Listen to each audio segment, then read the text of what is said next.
just a bit outside. Hey, we're recording the podcast. Shut up. Good morning to you, wherever you are, because it is Morning Somewhere for October 29th, 2024. Thank you, Adam Marco. My name is Bernie Burns, sitting right over there. She's huge in Japan. It's Ashley Burns. Say hi to Ashley, everybody. Just call me Otani. Do you remember when bands used to say that were really big in Japan? That used to be a thing. Was that from something that became a thing? Like it was a reference that everyone just eventually forgot what it was a reference to. Entirely possible. Entirely But possible. I do remember people saying, we're huge in Japan. Either that or it was a joke that they were physically large in Japan. I think there was a shirt that somebody made where it says, I'm huge in Japan. It just had like them as like a kaiju that was attacking the world. So the reason why we're bringing this up is the World Series for the now 3 games won Dodgers versus the New York Yankees. So this first to 4 is racing along. Who have now no wins, what they would call a donut. God damn it, donut. They've got a big hill to climb, those New York Yankees, if they want to come back and win. Right, because they would have to basically win 4 in a row now. Right. Very statistically unlikely. And just to show how much I would like to have a great series and have this gone, I'm going to help out the Yankee fans here for just a second. Really, Ashley. Go ahead. Throw them a little bit of bone here. I'm going to say, it's a lock. The Dodgers have it. Definitely. It's a fucking lock. There's no way they could lose. No way No they way could at all. lose. It's really it's over if you think about it. It's over. It's already over. There you go. Just start writing the checks. That's me taking one for y'all. But the thing we're talking about here is the World Series is doing very well. Ashley, you were looking at the ratings for Japan. This is now, believe it or not, the U.S. is the secondary market now for baseball because more people are watching the broadcasts in Japan than are watching in the U.S. So impressive. Truly a World Series, Ashley.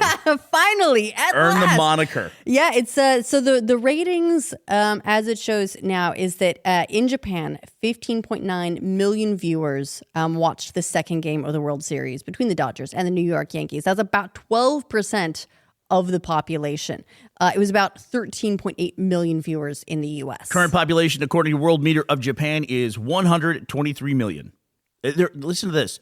Their population is 123,546,000. That's almost 1, 2, 3, 4, 5, 6. It's 1, 2, 3, 5, 4, 6. Isn't that weird? So they just need to kill a couple people and then they'll have the right numbers. Take it easy over there. Population's already declining. They don't need any help at all. Yeah, so really impressive that it's that the Otani is so popular in Japan. Baseball is so popular in Japan right now that it's outdone the U.S. for viewership of the World Series. I think that's incredible. How do you feel about that? You feel that's incredible? I do think that's incredible. I think we got to step it up. We're putting in rookie numbers. Yeah. The cool thing about it, I think, is that the article that you sent out about this. That is very cool that that's happening. Also, there's a lot of things going on in the world right now with Japan. If you're a Japanophile and otaku, as I believe they are called, Ashley, in the U.S. Are they still called that? I don't know. One of the World War Z stories that they didn't put in the movie was about a guy in Japan who... Did they put any of the stories in the movie? Kind of, sort of. Because they mushed a bunch of them together. The book was almost like an anthology, right? It was like a series. It was like the stories of different survivors making their way through this post-apocalyptic zombified world, right? And so you would get stories from various locations and a bunch of different people. And I remember that because for a long time that was your audiobook, like that was your comfort book. You'd get in the car, would go on a long drive, you would listen to World War Z. That was like your thing. Amazing cast on that book. But then the movie sort of didn't do all that. Did you know? Well, we're talking about numbers and everything. That's the highest grossing Brad Pitt movie of all time. World War Z. You think of being a huge star? Of all star? the things that Brad Pitt has been in, World War Z, don't get me wrong, it was a good movie. It was not a good adaptation. Yes, and I think there actually were talks for a long time of, he has, by the way, one of the best names for a production company, His production company is named Plan B. I think that's a great production company. At least it was the highest grossing, I believe, Brad Pitt movie when it came out. And I had the same thought you did, which is like, this of all the movies Brad Pitt has been in, this is the one that's the biggest. Can I just say for a second, really quickly? I love that we don't just have tangents. We have a hard right turn in our conversation. We were in the middle of discussing the World Series and everything. Somebody could have been brushing their teeth. They ran the water for 2 seconds. They shut off the tap, and it's like we're suddenly talking about zombies somehow. And Brad Pitt's highest grossing Somehow films. that happened. According to this now. Oh, no. This can't be right.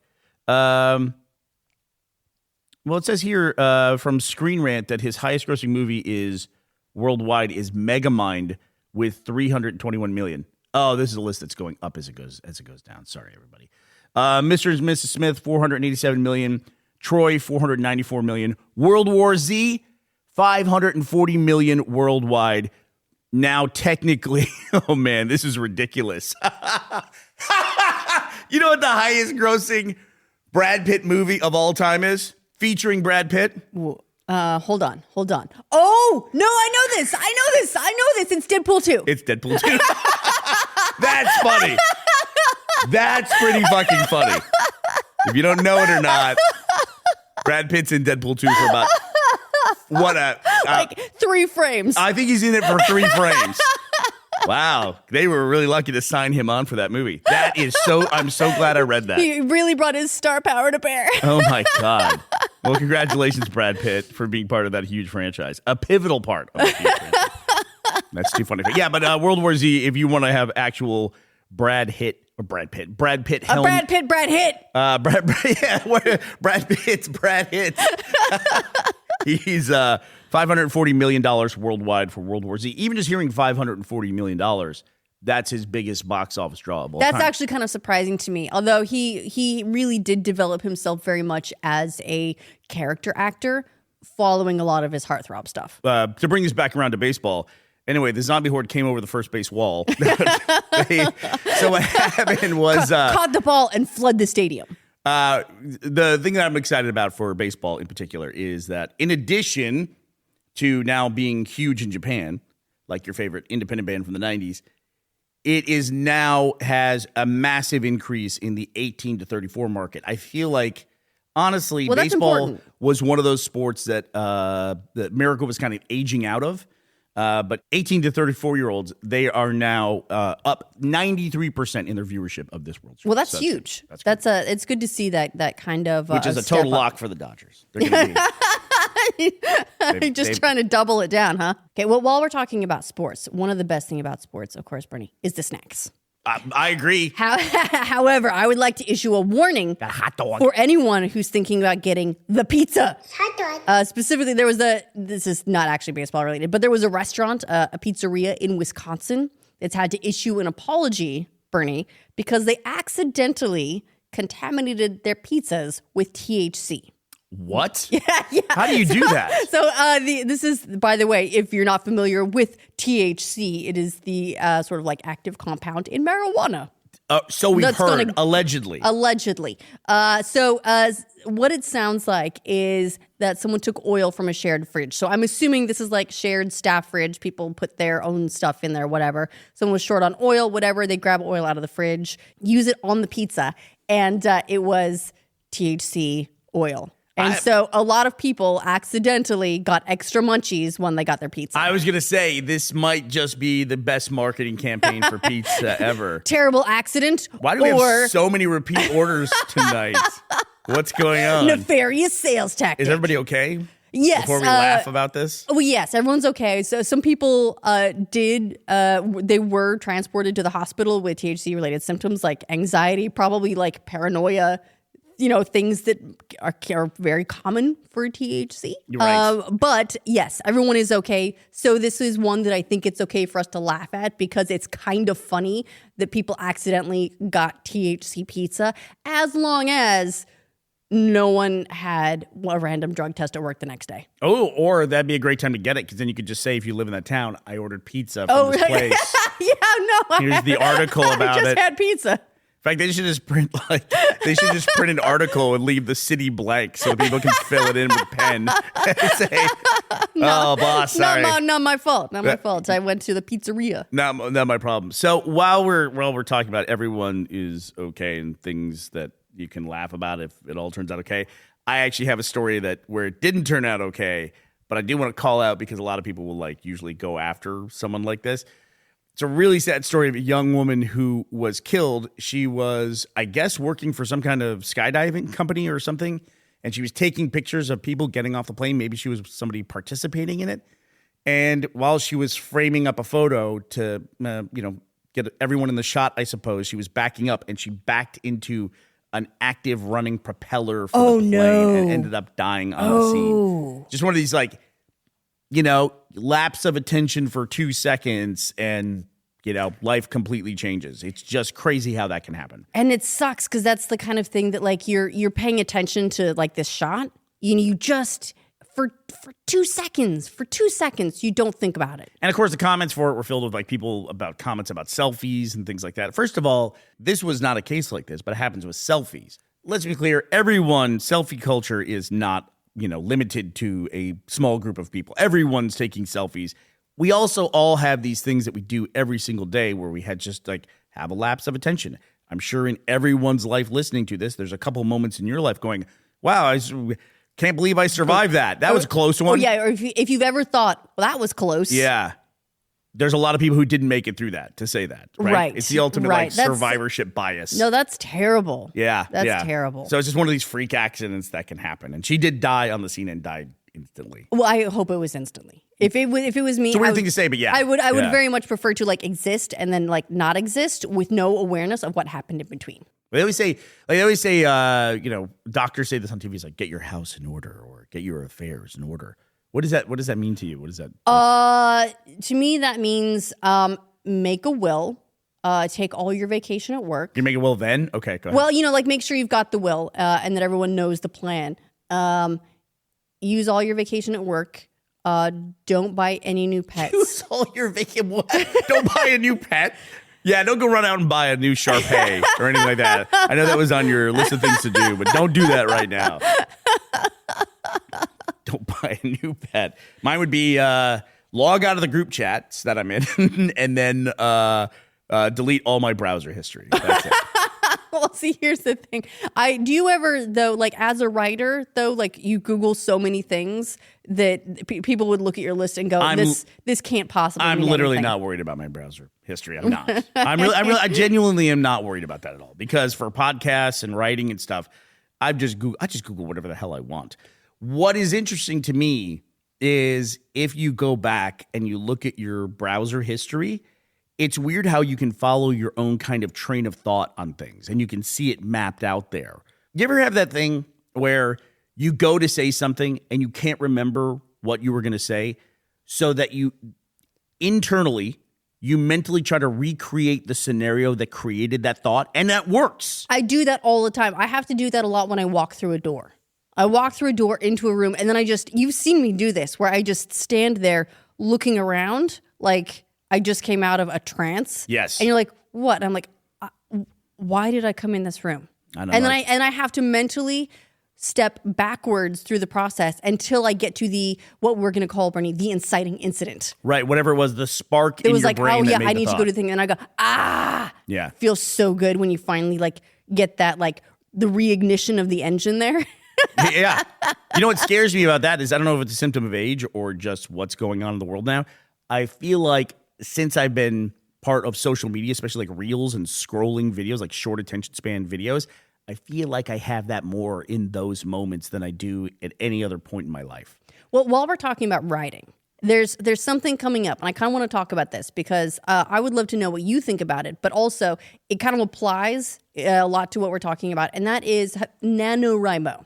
So it's National Novel Writing Month. It's the month of November, right? And the idea is people who are wanting to write a project will use the month of November and just power through that. And the idea is, doesn't matter if it's garbage, just write it down. Yeah, that's true. I agree with that. And people sort of get this almost like community energy going where they support each other writing these enormous amounts of total crap because you can edit the crap, but you can't edit nothing. And just work through it. So this has been a really cool annual sort of event for writers and aspiring writers. But there's been an issue this year, and that is that... Is it October? It's November. It's November. So it's about to kick off. So, and what's it called? NaNoWriMo. NaNoWriMo. National Novel Writing Month. Okay. You know, this overlaps with we just call it No Nano. Nut November. Nano. So you could have No Nut November if you wanted to. It also overlaps with Movember, so you can have a hold on. NaNoWriMo. No Mutt. Nemo November. But specifically in this case, there's an organization behind NaNoWriMo, which I had no idea about. I assumed it was always this sort of like organic community thing. I didn't know it was like that there's a group that organizes it. It was my version of your discovery that CrossFit has a CEO. Right. You thought it was just a movement and it's a business. Yeah. And the organization behind it basically put out a statement declining to condemn the use of AI in writing, which has been a big thing because, a lot of people are saying that online storefronts are being flooded by AI-generated novels and all this sort of stuff, and it's really raising the noise floor for people trying to break through with writing. And NaNoWriMo declined to condemn the use of AI, which seems like it's sort of counter to the entire idea of the movement. Right. Because the idea is write your stuff. It doesn't matter if you exactly hit the goals as long as you're working towards it. It doesn't matter if it's not good. The idea is write it down. Put in the work, do it, and then figure the rest out later. And they're saying that, some people's brains work differently and they can use the support of AI and so on and so forth. It's like that's not the goal of the whole movement, right? Right. So a lot of people Does it come together? Are there prizes for this or anything like that? Or it's just No. It's just a motivational thing. It's just a motivational thing. And people are like, but Can if I you play a put little bit of devil's advocate here? What do you Yes, care? please What do you do. care then if people use AI? Do you care? I guess I'm not a huge fan of it in, if it turns up like in finished products. As a brainstorming tool, I think it can be very useful, right? It's like if you don't have a writing group to like bounce ideas off of, you can like throw things at the wall, work them out, see if you like the way they come together, as long as you do your writing. Yeah. I think we're at a point where anything that AI puts out is easily identifiable as AI, or with a little bit of scrutiny, it seems like we can figure out if it's AI or not. That might be its own kind of bias because we're only noticing the ones that get caught, basically.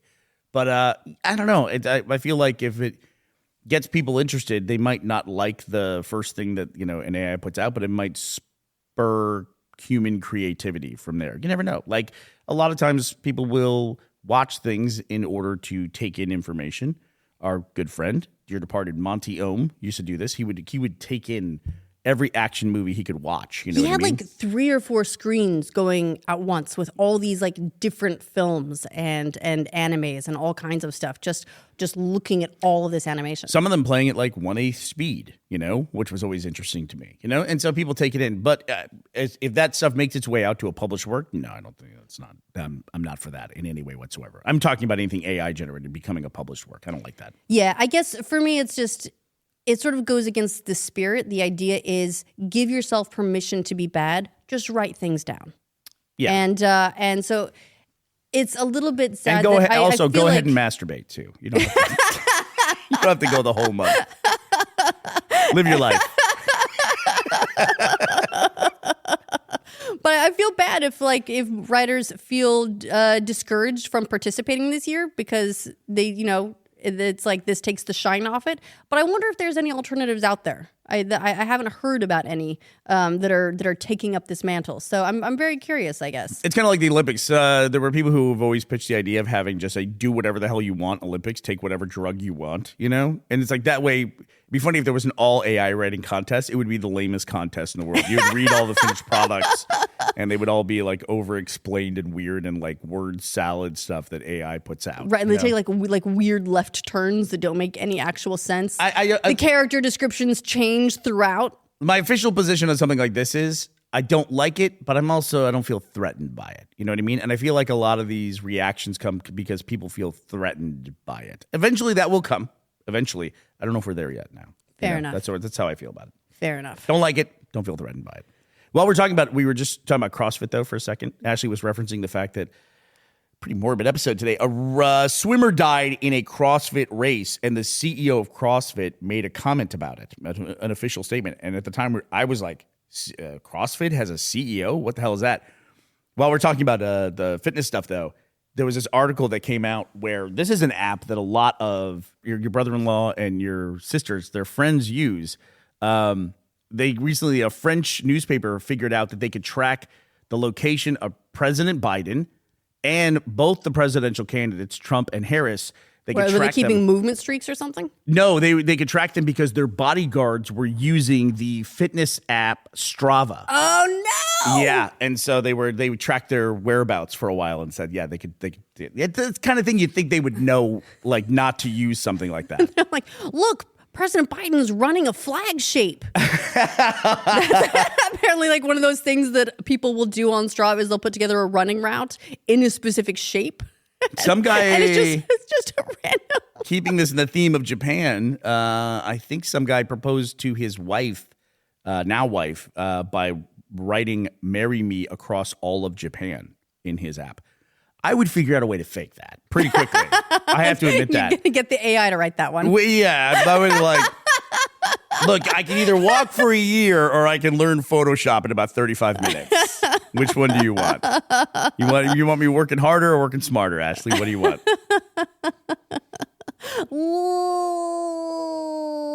Run it. Run out of the way. Show me the commitment. Yeah, you just want me to get in better shape. That's all. See what this is all about. All right. Well, so we can both go and get ourselves into better shape. We should wrap up. But before we do, I want to say a big thank you to our sponsors for today, Daniel L., Chris, and Nick F. Thank you all for sponsoring our show at patreon.com/morning somewhere. And I would like to say thank you to Adam Marco for today's Morning Somewhere shout. Adam. No, Adam Marco. Adam. I'll give up. All right. Well, that does it for us today, October 29th, 2024. We will be back to talk to you tomorrow on Hallows Eve. We hope you'll be here as well. Bye, everybody.